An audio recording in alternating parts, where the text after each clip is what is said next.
Welcome to episode number 38 of the Crisis Intelligence Podcast.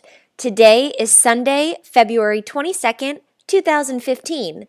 I'm Melissa Agnes, and this podcast is brought to you by Agnes Day. Let's talk crisis intelligence.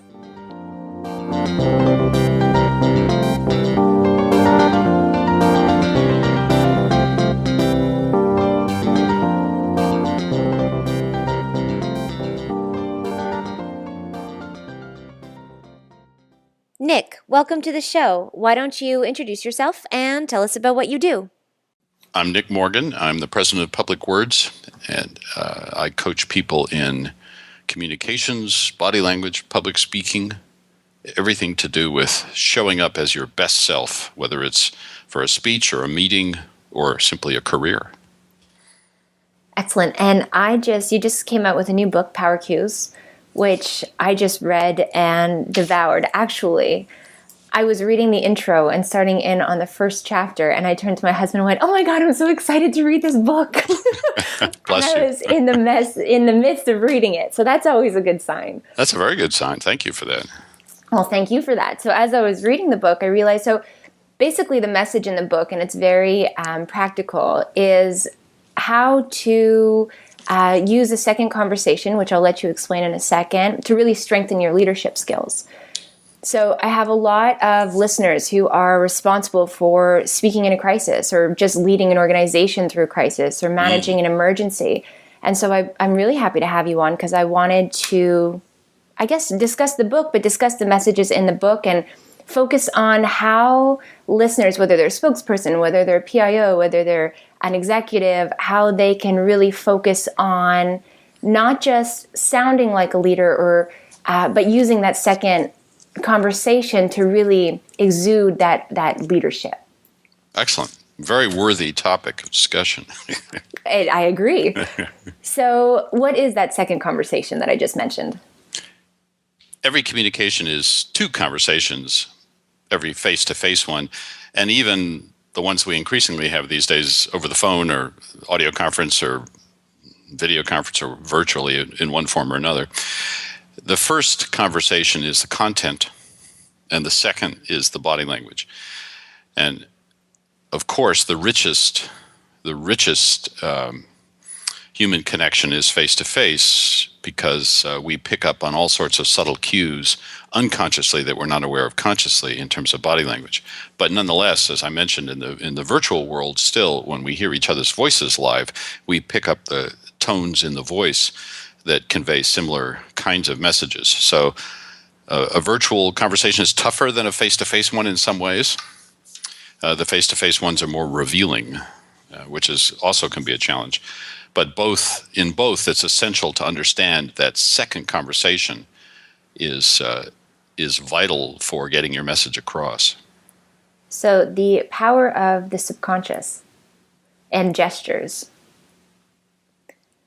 Yes, absolutely. The way to think about it is, and when I ask people this question, they're often surprised by the answer. So that they give me, I'll say, if you're getting ready to go into a meeting or to give a speech, how much time do you spend thinking about the content of what you're going to say, and how much time do you spend thinking about, the body language, how you're going to show up?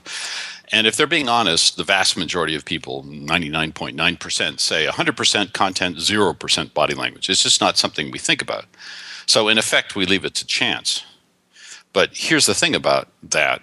The second conversation, that body language conversation, always trumps the first one.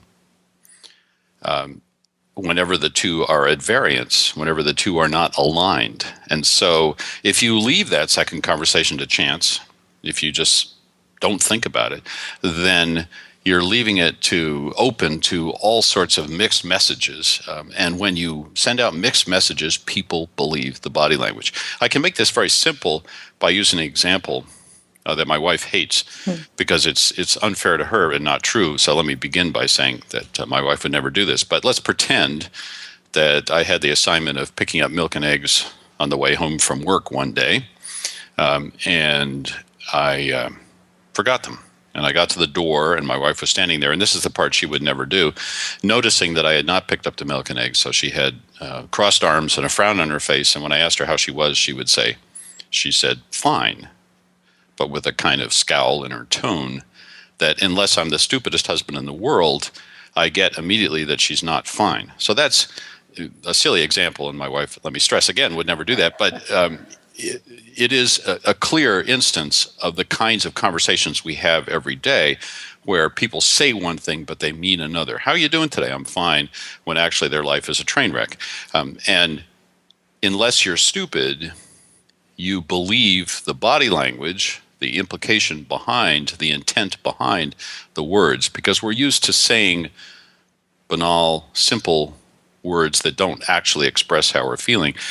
And in those situations, then most people are smart enough to pick up on the body language. The body language always trumps the content. It's not a case that we listen to that exchange and go, I wonder if my wife is actually fine. Maybe she is because she said she was fine. No, we don't do that. We say, oh my God, I've screwed up again. I forgot the milk and eggs. That's an important message. It's a powerful message. So especially if I'm thinking in the sense of crisis, I'm thinking a leader has to go out. They have to address whether it's an organization, whether it's population, whether it's different stakeholders, and part of the mission in crisis communications is you need to exude that honesty, that transparency. You need to come across as compassionate, as every quality that a real an efficient leader will have. So people are they're watching your body language while you're doing this, and if that's not aligned with what your message is, then they're not going to believe you. And you say that beautifully by saying people aren't stupid. So what are some, what should people be thinking of when it's very hard to be conscious of your gestures and your physical presence when you're trying to deliver something. So this is definitely something, or deliver a message. So this is definitely something that needs to be thought of and anticipated and worked through before you deliver that message. But what are some ways to do that? Yeah, so the first thing to understand is exactly what you said. It is difficult to do. We have this unconscious mind that we're not aware of by definition, and a conscious mind. The conscious mind can handle something like 40 bits of information a second. And that sounds like a lot until you know that the unconscious mind can handle 11 million bits of information a second. So we have this vast unconscious mind. By definition, again, we're not aware of it. And it handles all kinds of chores that we don't want to think about consciously, like keeping our heart beating, keeping us breathing, keeping our skin temperature roughly the same, keeping our digestive functions going, so on and so forth. Our whole bodily apparatus. We don't want to think about it. That makes sense. But the other thing it's doing is it's communicating our intent to other people. We humans are very good at picking up each other's intent unconsciously. Now, that's not so useful for the leader in the situation you're describing, because if your unconscious intent is, I'm scared out of my mind, this whole thing could come crashing down around me, I'm not sure this is going to work. But your content is something along the lines of, everything's fine here, there's nothing to see, keep moving, we're all going to be fine. Then the audience is going to pick up on that disjunction. So that's the first thing to understand, is that it is hard to control those things which are normally controlled by the unconscious mind. And so that's what the book is about, really, is how do you do that? How do you begin to get control? How do you just find out what your unconscious mind is doing, and then how do you begin to control it? And the bad news that we should start with, because we want to be honest and authentic, is that it isn't easy. The good news is that you can do it. And so the first thing to think about, the first question to ask yourself is, in general, is the question that I start the book with. How do you show up when you walk into a room? When you walk into a room as a leader, let's use your example, you're going to be conveying two things. You're going to be conveying, first of all, your immediate emotions. You're going to be angry or happy or sad or excited, or you'll have a current emotion, something that's top of mind. And then you'll also be conveying your habitual, because you're grown up and you've been around for a while, you'll be conveying your habitual attitude toward life. And you need to ask yourself about both sets of intents. You need to ask yourself, what's the immediate emotion I'm walking into the room with, and what's my long-term attitude toward the world. And let me give you an example of the second, because that's especially important. It turns out to be fairly possible to control your immediate emotion. And I talk in the book about how to do that. We can talk about that on the podcast in a bit. But your habitual intent is a subtler and more interesting issue, and it's something that you need to start thinking about now as a leader. And so let me give you an example. I was working with an executive who had been promoted all his working career up the ladder. It started out in the utility industry at a very low level and had worked his way up finally to senior vice president. So this was a big day for him. And a few months down the road, he called me up and he said, "Nick, I'm about to get fired. Can you help me?" And I said, "What's going on?" Once he told me the situation. "You've been promoted all for 25 years. You've been doing great. Why is it suddenly an issue now?" And he said, "Because I've been promoted for 25 years for being cool in a crisis." Now, off the top of the head, you'd think that's a good thing, right? And especially in the utility industry, we want people who are cool in a crisis. Mm-hmm. But now that he's an SVP, he's got 2,000 people reporting to him, and what the board is looking for from him is somebody who can demonstrate to the employees that he cares about them and that he's excited about the mission of this company. And somebody who's cool in a crisis habitually comes across as tamped down in terms of emotions. And so the employees don't think he cares about them, and they don't think he's excited about the mission because he's cool.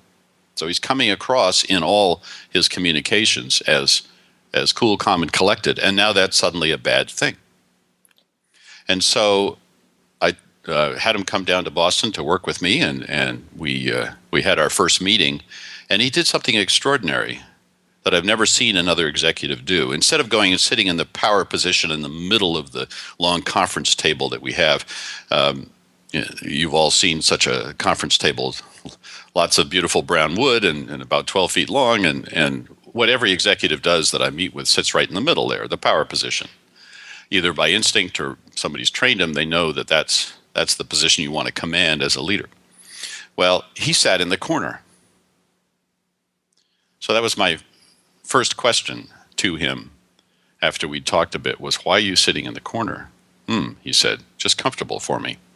And then I noticed that his body language was very withdrawn. It was very self-protective. And without going into all the details, let's say after a couple of hours of chatting with him, I finally confronted him and I said, "What's up with this? You are holding a public position in a publicly traded company. You're an SVP. And yet you're walking through life and you're interacting with people as if you want to be invisible. What's up with that?" And to my astonishment, a tear trickled down his cheek.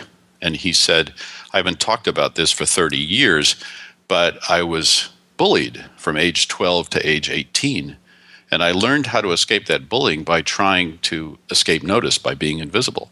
And he said, "I didn't realize it, but I guess I'm still carrying it around 30, 40 years later." And so he had two things going on. One, he had to learn to show up with more emotion and the right emotion. And second, he had to learn to shed that habitual manner of dealing with the world in which he was trying to escape notice. Because as an SVP, as now a leader of the company, he could no longer escape notice. It wouldn't work. That was not a successful strategy. So we need to think about both the current emotions that we have appropriate for a particular setting, and also what's our habitual way of presenting ourselves to the world, because people are picking up on that every single instant, every single interaction, every moment of the day. As a leader, you're being scrutinized, you're being watched, people are looking at you, and mostly at the unconscious level, but also because you're a leader, sometimes it's even conscious. They're thinking about, how does this person show up? Strong, weak, confident, invisible? And so those are the two issues you have to ask yourself to begin with. That's a profound, that's very profound actually. And it's actually very good that he was able to recognize why he was doing that on the spot after not really putting a lot of thought into it. Yes, and I'm sort of truncating the conversation. We talked for a few hours, and I probed delicately and sort of brought instances of his body language to the surface so he could think about them. But yes, high marks to him for being both courageous enough and honest enough that he could confront it and understand he was in danger of losing the benefits of a 25-year career in a company. So he was about to be fired. So he had reason to be honest and to find out what was going wrong. But nonetheless, high marks to him for absolutely for being able to do that. It's not easy. We don't necessarily want to confront ourselves and our habitual attitudes toward the world. That's sometimes a tricky thing to do, especially when it involves trauma like that. Mm-hmm. You know, I think that a lot of people aren't self-analytical. You started this conversation with saying that it's not easy. It's not easy trying to overcome, just gestures and body language and subconscious behavior that you've developed over time. It's not easy to pin it down and to overcome it. But the best leaders are self-analytical, and you need to be. Yes, absolutely. And that's why I start with a fairly simple exercise with people. I'll say, all right, just freeze in place for a moment after we've been chatting for a bit. And this is something you can try at home or in the car or sitting in a meeting. So just let yourself go in the moment for a while and then freeze in place. Just stay where you are and notice your body. How is it positioned? Where is your head in relation to the rest of your body? Are your hands in a self-protective position? Are they open? Are you leaning forward? Are you engaged? Are you eager? Are you sitting back? Are you defensive? Are you open? Just start to notice all the ways in which you habitually interact with the world, in which you habitually present to the world. And that's a fairly low-key way of doing it. And it's not easy. Again, it's hard to pay attention to yourself in that way. It's a new muscle you have to exercise. But once you get the hang of it, you'll very quickly get an awareness of, when I'm in these kind of meetings with these people, I'm engaged, I'm sitting forward, I'm excited, I'm waving my hands around a lot, I'm open. And in this other meeting with this person I don't like, I notice I sit back, I get defensive, maybe I scrunch down in my chair. So we'll start to notice how we habitually show up at various aspects of our lives. And that's the first step, is that kind of self-awareness that you're describing. It's interesting. And okay, so once you're kind of got your position of how you are, or how you behave, how you act, what your gestures say, where do you go from there? I mean, how do you correct behavior that you've been doing for 20, 30, 40 years? Yeah, so that's a great question, and that's the next difficult challenge. And you really need to start noticing one of two things. You can either work, as I always say, from the outside in or from the inside out. So you can start paying attention to your body language and just notice physically what you're doing and start to control aspects of that. So, for example, if you notice that you habitually clutch your hands nervously in front of your stomach, as many people do when they stand up to speak because of unconscious the fight or flight syndrome, the adrenaline that goes through us, all of us virtually when we speak, then you can train yourself over time gradually to open up those hands and not to clasp them nervously in front of your stomach. So you can work from the outside in. You can work on the gesture. The other thing you can do is work from the inside out, and you can instead focus on the emotion that you wish to convey. So you're going out to give a speech, you think to yourself, I'm excited. This is going to be thrilling. It's a great opportunity to address these people. They're all gathered here. This is a chance to change them and move this company forward or do whatever I need to do. And if you're successful in working yourself up into that fine frenzy of excitement, then your hands will naturally express your intent. That is, they'll open up. So you can work either way, and different people find it easier to work either from the outside in or from the inside out or from some mixture of both. Typically what I find when I work with people and we videotape is that they'll have, if they have some obvious bad habits, as I say, they'll clutch their hands nervously in front of their stomach, or they have a tendency to rock back and forth, or to wander around the room when they get adrenaline going. You take care of the most obvious, clumsy, bad habits just by thinking about the body language. And then as you get into the work, then you start thinking about your deeper motivations and your intent and start to work on those. So it's usually a mixture of both. Take care of the sort of the obvious, dumb, bad ones that you're doing through working from the outside in, and then start to work on the emotions as you get going. It's so you mentioned that. Okay, you mentioned fight or flight, which is I no matter what is. Even when you're out there having fun as a public speaker or as a spokesperson, or you still have that initial nerve, especially if you're about to communicate an important message in a crisis or an emergency. So how can people mentally prepare for such a high stakes presentation or speech or message before they actually get on in front of the camera, on the podium, on the stage, wherever they're going to make that, to have that communication? Yeah, that's the exactly is the first and the biggest problem that most people face. Everybody faces that. Is you got a high stakes situation as you're describing.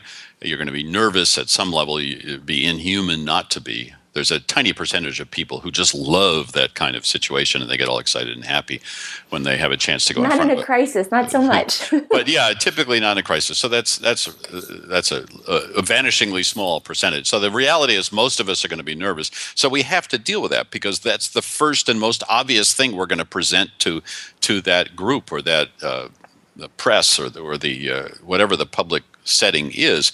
We're going to want to show up and present some confident, strong messages about how we're dealing with the situation. And at the same time, our body language is going to be saying nervous, nervous, nervous. And people are going to believe the nervous. And so that's going to undercut our message. And that's the simple, basic problem that every leader in this situation has to deal with. And when I say simple, that doesn't mean it's easy. Just it's simple to understand that you're going to show up with nervousness. That's going to undercut your message. You got to fix that. And so there are a number of ways to do it, and it varies a little bit depending on what works for you. There are breathing techniques that can control the symptoms. The preparation simply helps. Don't wing it. Don't go in at the last minute. Rehearsal helps because the more you're familiar with all the setting, and so it's best to rehearse in the actual space if you possibly can, because what happens is you get up there, you've rehearsed in a little room, let's say, and you get up in the actual place, so the room is much bigger than you expect, and suddenly you feel small in a huge room, so that throws you off. And then they didn't tell you about the bright lights that are going to be shining in your eyes, so that throws you off a little more. And so all your preparation then comes to nothing. You're unnerved by some surprises, so you don't want to be surprised if you possibly can. So that will help. There's a researcher at Harvard, Amy Cuddy, who talks about how gesture, body language, signals confidence, and so what she suggests is you go stand in a powerful position. She calls it the Wonder Woman position, with your legs slightly spread apart, your hands on your hips, and sort of big smile on your face. Stand up straight in the bathroom before you go out on stage, and that will help. In a couple of specific ways, it'll help reduce some stress hormones and increase some endorphins. My only issue with that is you still got the little voice in your head saying, this is going to be a disaster. And that's the other thing you have to address. And that is you simply have to address whatever your unconscious mind is throwing up to you, up to your conscious mind, in terms of your secret fears. That's when you're going to find out what they are, because all of us will get a little discussion going on in our head, as I say, and it will vary. It'll depend on what your particular fear is. In my case, because I used to be an actor, it's the fear of forgetting the lines.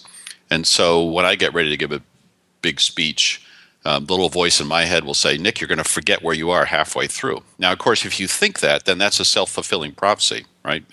I'm going to do that if I don't answer that. So what I have to do is start talking to my unconscious mind. I recognize that fear and I say, nope, I've prepared. I know this topic thoroughly. I'm going to remember it perfectly. And every time that little doubt creeps into my mind, I have to talk back to it. And that may sound kind of funny or new agey, but it works. Oh, it definitely works. It's the And power of mind. yeah, and if you don't do that, you're setting yourself up for disaster.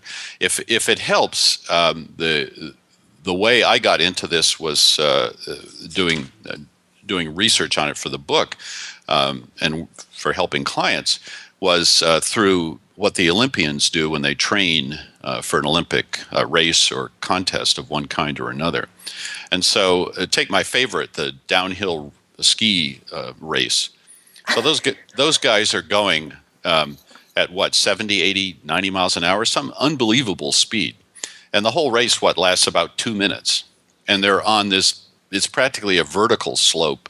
It's covered with ice. So I'm a recreational skier. It would terrify me to get on that slope, let alone do it at 70 miles an hour, let alone try to do it a hundredth of a second faster than somebody else. And so you can imagine what's running through those racers' minds as they get ready for the big day, and as they climb up to the chute there to get out for the actual race, and as they're skiing down.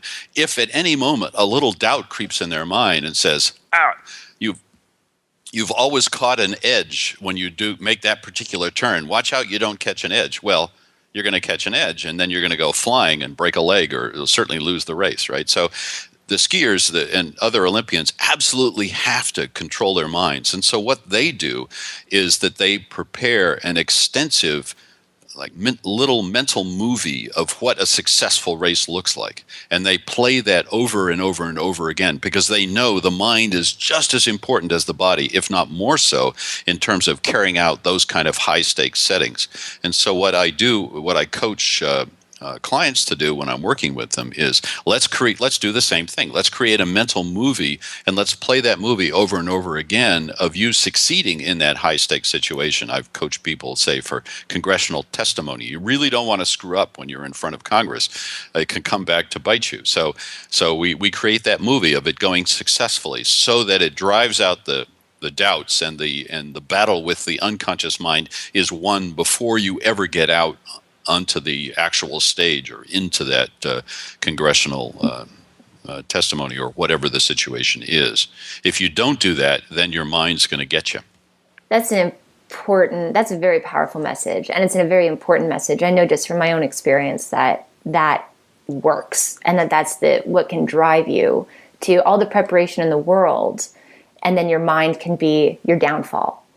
Yes, as I say, my particular fear as a former actor is what actors call going dry, which is forgetting your lines. And so I had to give a speech, this is about a year and a half ago now, to the largest audience I'd ever faced. So they were 5,500 people, roughly speaking. I never got the final count, but a whole lot of people. And I'd spoken to audiences of about 1,000 before, but never 5,000, never 6,000. And so I knew I was going to be frightened.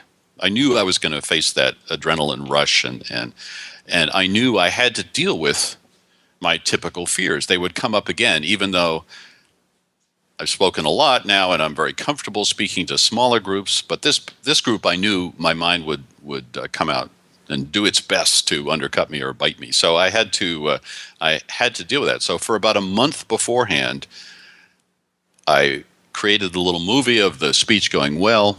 I did the self-talk. Every time the fear came up, I addressed it and said, no, the talk, it's going to go fine.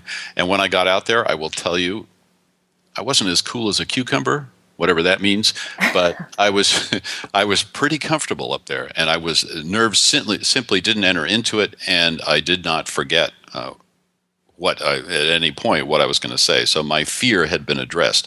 As a result, I was able to deliver the message, which is what you want. You don't want your mind to get in the way, just as a skier doesn't want his mind to get in the way, or her mind to get in the way of a perfect run. You don't want your mind to get in the way of delivering your message. You've got this enormous opportunity. You've got people in front of you, and you're a leader. They're going to be paying attention to you. You can set this crisis right, or you can deliver the message to put the message of your organization forward and get some terrific press. Right? You've got a great opportunity. That's typically what it means. These kind of crisis situations. It's a great opportunity. But if you blow it, if you show up like an idiot, like the Lululemon CEO has done repeatedly over the past year or so. Mm-hmm. For example, he shows up badly in a crisis. And as a result, he's now on his way out. He's going to have to go start another company because I hope your listeners are familiar with the story.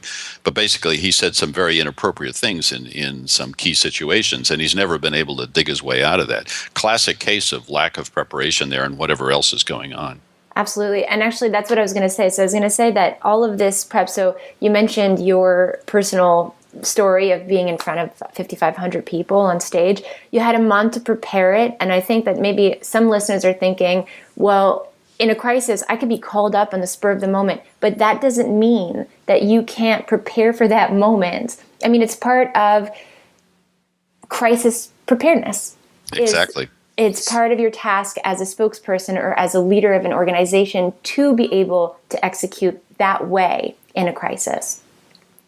Yes, and if you don't, you're going to have to make it up as you go along, and we all know how well that works. And the other issue there is, as you say, you can prepare for the crisis. You know the kinds of things that are going to go wrong. You get your team together and you brainstorm what the potential issues are. You know where your bodies are buried, so you know. And in fact, usually when we do that kind of exercise with clients, they come up with much worse questions than the public, or the press ever does. So if you do that preparation work, you're going to be better prepared than you probably even need to be. But that's a much better situation than making it up as you go along. Absolutely. And of course, the other issue there, as I alluded to at the beginning, is the other kind of issue that habitually will come up under pressure is your particular fears. And so as a leader, I believe it's your responsibility to find out what those are before you get into one of those situations, to find out what are your blind spots, and to address those and to tackle the whatever those particular issues are in your unconscious mind. And if you do that, then you're going to be ready in those kind of situations, even if they come up rather suddenly. So is there a way so there's a lot of prep work, absolutely, and a big part of it is being aware, first of all, of your subconscious gestures and your body language, and then the second part is really prepping your mind so that all of this practice doesn't go for nothing. But is there a way in the moment? So personally, I can relate and say that I can be as prepared as I can. I can be psyched to get out there and to speak and to teach and to inspire all of these people that I'm there to inspire and to motivate. And then I can get stuck in a moment if I let myself. So that's a big key word. That if I let myself, if I start to think on any subconscious level, then I screw myself up. Yes. Which is something that it takes all of the brain power in the world for you not to do that, to just let yourself get absorbed in the moment and to have that confidence. But is there a trick for people out there, if they were to falter, they're making a presentation in the midst of a crisis, it's make or break the management of this crisis, and then their subconscious starts to peak up and the nerves start to set. Is there a way to set that back? Yeah, that's tough because, as you say, you want to be in the moment. So you want to do the preparation beforehand. You don't want to be thinking about it as you're doing it. You want to be just doing it with 100% of your attention. And that's the ideal. And, of course, we all sometimes fall short of that. We start to question, as you say. We ask ourselves, how am I looking? Am I screwing up? Is this going okay? And as soon as you do that, then you're going to screw up. So the idea is to avoid that. And I would say, it's tricky to get back into the moment, but the best way I found to do it, and that I've seen clients do it, is if you find your mind starting to wander like that, stop, take a deep breath, and get back to whatever mantra it is or prep work you've done. And just take a second or two to go, no, this is going fine. I've done the work. We're going to be okay. And visualize that end goal. Yeah, just take a second to get to. You've got, according to the research, you've got 6 seconds of silence, and that's really a long time. That's plenty of time to collect your wits before the audience will think you've died or had a stroke or something like that. So 6 seconds is the maximum length of an appropriate pause. Most of us are afraid to let more than a couple of milliseconds go by before we start talking again, because it feels vast, that time to us, because we're in adrenaline mode as the speaker or as the person in front of the microphone. But in fact, we've got up to 6 seconds. So take 3 of those to compose yourself. And by the way, the breathing is a really important part of that, because that starts an autonomic relaxation response. So a good deep breath using your diaphragm. And if you don't know how to do that, then find some. I've written many articles on the website that talk about how to do that. There are lots of other books that talk about how to breathe properly. You don't want to breathe through with your shoulders and shallowly through your lungs. You want to take a deep, big belly breath, as we call it, because that'll calm you down and get you back on track. Very good. Good. And, that 6 seconds. 6 seconds is a long time. So hopefully that's giving listeners some form of reassurance. Yeah, it's forever. It's for 6 seconds. Count it out to yourself. It is forever when you're on stage or when you're in front of microphones or in a high-stakes situation like that. So it doesn't sound like much, it really is. Yeah, but it's a long time. And like I say, take 3 of them, take 4 of them, and use that to recompose yourself, and you'll be fine. What's always astonishing when you play back the tape for people of themselves speaking, you don't see those pauses just look like thoughtful moments of letting something sink in, whereas the speaker was thinking to himself, oh my God, what am I going to say next? Right? And you actually look quite cool when you just stand there and let that pause happen. Thoughtful, reflective, absolutely. Exactly, fully in command of things. So pauses in themselves are good for creating that impression, and they're certainly good for letting you get yourself back on track. I have to say that when you said that one of your personal fears or anxieties are forgetting your lines because you were an actor, bloopers make actors who forget their lines look so fun. Yes, and those are all the things you remember when you're sitting around with other actors reminiscing about the glory days. Of course, those are the moments you bring up, the moments when you did go dry and what you did to cover, what you did to bring it back. And they're usually hilarious. So those are the fun times afterwards. In the time, though, they're horrifying. So. Well, yeah, that's funny. I wrote it down as bloopers here on my notepad. Yeah. I just wanted to say that. Okay, so a big part of being a leader, commanding your presence, and coming across as confident and authentic and transparent and sincere, all of that, there's a lot riding on your voice, isn't there? Yes, and I'm glad you mentioned the voice, because there's some astonishing research that shows that the unconscious mind has much more importance in terms of the voice, how we hear it and how we receive it, than we ever suspected. And it's quite startling, and so we should talk about that. And it's in the book. There's a longer treatment than we'll have time for here, but I can give you the high points.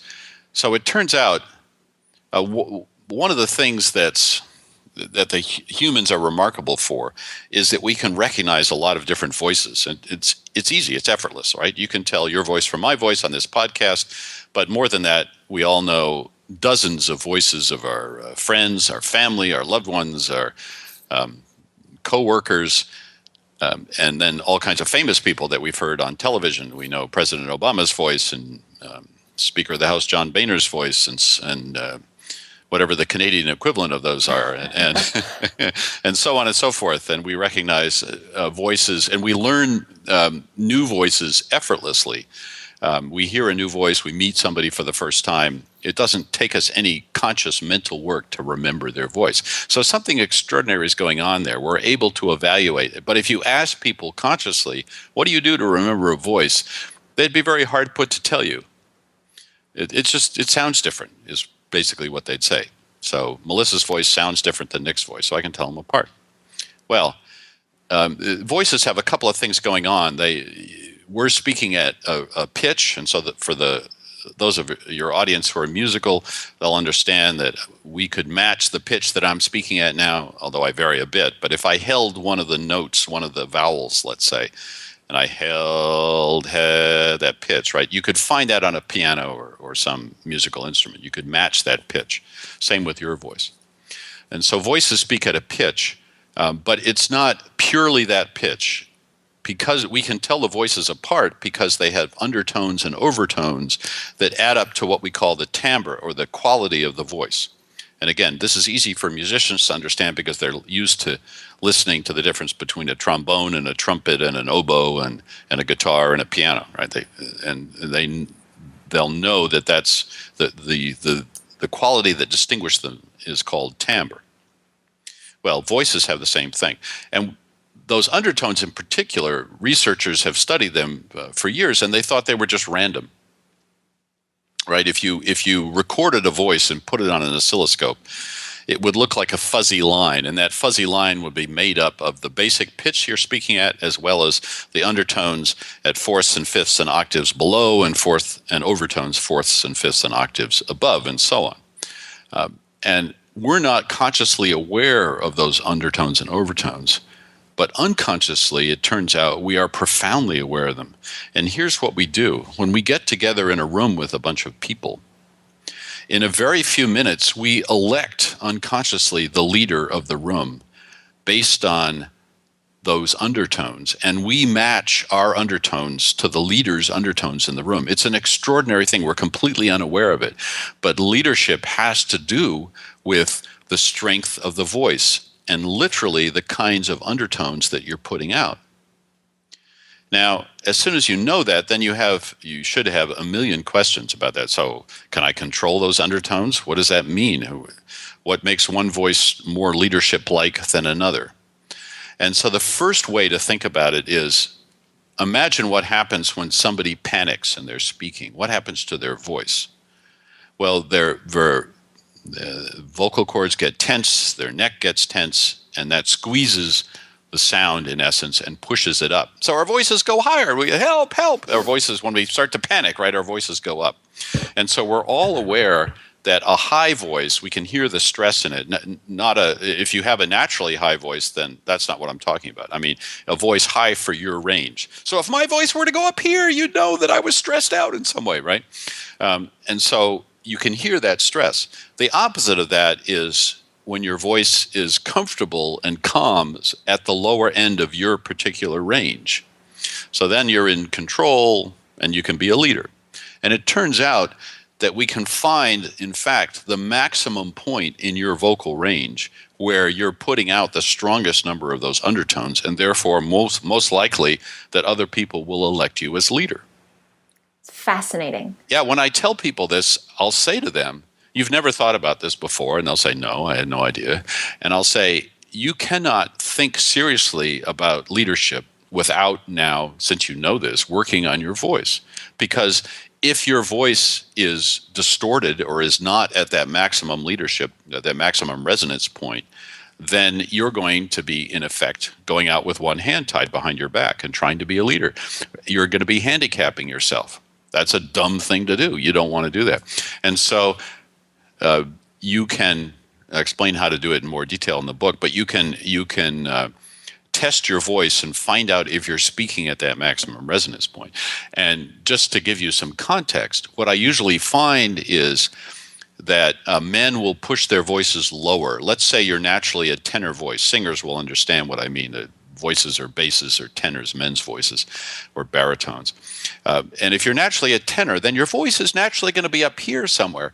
But if you're in a room full of other men, the shortcut that we use consciously or even unconsciously is we tend to push our voices down to try to match the other voices. But if you've got a naturally high voice, that's going to squeeze your vocal cords and put stress on them, and therefore you will not put out those maximum undertones, and so you'll actually be hurting yourself. So I work with men all the time who have pushed their voices down like this to try to sound more masculine, right? And they get in the back of their throat and the voice gets kind of nasty and gravelly, and they're trying to sound more masculine, but in effect what they're actually doing is undercutting their leadership, because at that unconscious level people are hearing stress in the voice and they're not hearing confidence. And that's oversimplifying it a bit, but that's basically what's going on. And it's the same with women at their range. They have higher voices, but nonetheless, if they're at the appropriate place toward the bottom end of their own personal range, everybody has a slightly different range, then their voices are going to show up with a maximum number of undertones and be just as have just as much leadership potential as the men. So gender doesn't matter here. It's about where you are in the range of your particular voice. If you've got a high voice or a low voice, it doesn't matter. You have to be toward the bottom end of your range in order to sound like a leader and to put out those unconscious low-level vibrations, as it were.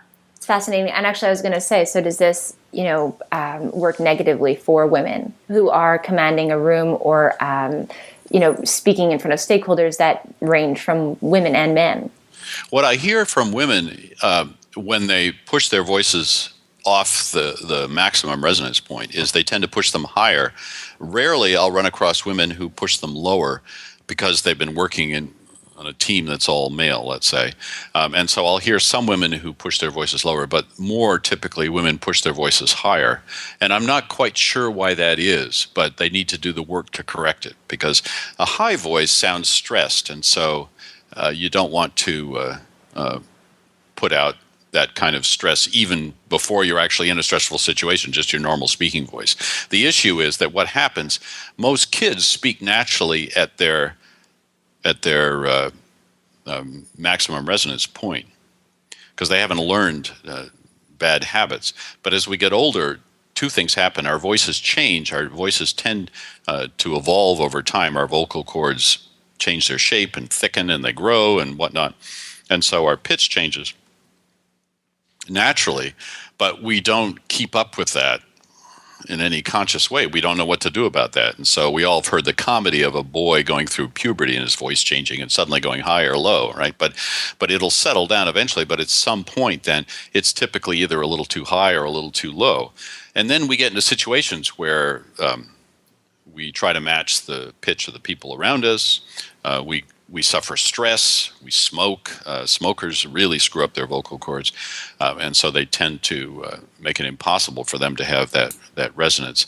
And so there are all kinds of societal and environmental reasons why we push our voices off the maximum resonance point. So it's really up to a leader, again, so that it doesn't get in the way of your leadership, to test your voice and find out, am I speaking at that resonance point? And if not, can I pull it back down or push it up a little bit so that I am back at that resonance point? Because you don't want anything to stand in the way of being a successful leader. It's important, and it's fascinating. I think it's fascinating. I love all of the human science behind all of this stuff, and it's power that we have within us that we just have to understand, learn about, and bring out so that we can be more effective leaders. I know that we only have a couple minutes left, but there was something in the book that I thought it just captivated me anytime that it was brought up, and that was mirror neurons. So could you explain briefly just what mirror neurons are and how they fit in with crisis leadership? Sure. So the research on mirror neurons is ongoing, and it's not fully done yet. But what we know now is that we humans have these neurons in our heads, so when we see somebody else experiencing an emotion, especially a strong one, excitement or unhappiness or nervousness, then a neuron fires in our head that is the same emotion. So it's literally the case that we leak emotions to each other. Now, you can see immediately as a leader why this is important, because if you walk into a room and you're feeling nervous about the current situation, you're going to leak that to your team.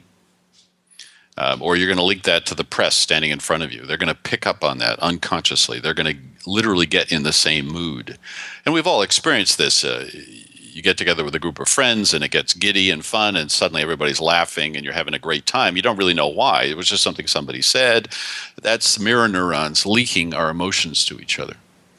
And so it's the responsibility of the leader, again, to take charge of the emotions and be conscious of them so that you can leak the right ones to your team. And you don't want to be doing this every day. It's hard work. But you do want to do it for moments of extreme importance, key meetings, key moments in front of the press, speeches, and so on and so forth. You'll know what those times are. And it's about learning to control your emotions. And this is something that people can learn to do. Actors learn to do it to play a scene. And they learn to sit down for a few minutes before the scene is due and get themselves in that state of emotion, whatever it is, happiness, sadness, so on, and then go out and deliver that scene at that pitch of emotion. And you can do the same thing. You don't have to win an Academy Award to learn to focus your emotions. And it shouldn't be reliant on that Academy Award, especially not if you're a crisis leader. That's right. You need to take charge of it yourself and do it when it's important and not for the Hollywood Academy. Yeah, stakes are higher. Yeah. Nick, this has been just a fascinating conversation. I think that, I hope that listeners I wanted you to give them something to think about on a deeper level of crisis leadership, whether you're a spokesperson or a PIO or an executive. The way that you come across your audiences in those high stakes moments are critically important. And you have, like I said earlier, you have the power in you.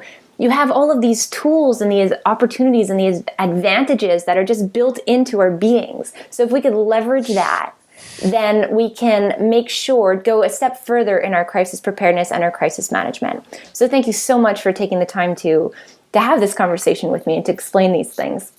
It's a pleasure, Melissa. Great to chat with you. Always. Where can people find and follow you for more good stuff? Sure. Tons of free stuff on our website, www.publicwordswithad.com. And I alluded to the book a number of times, so you can find that on the website or on Amazon. But as I say, I blog a couple of times a week, and there's lots of free stuff. You can sign up, get the regular updates, or just browse the website.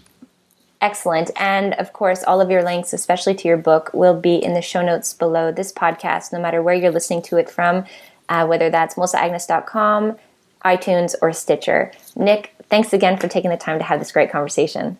Thanks, Melissa.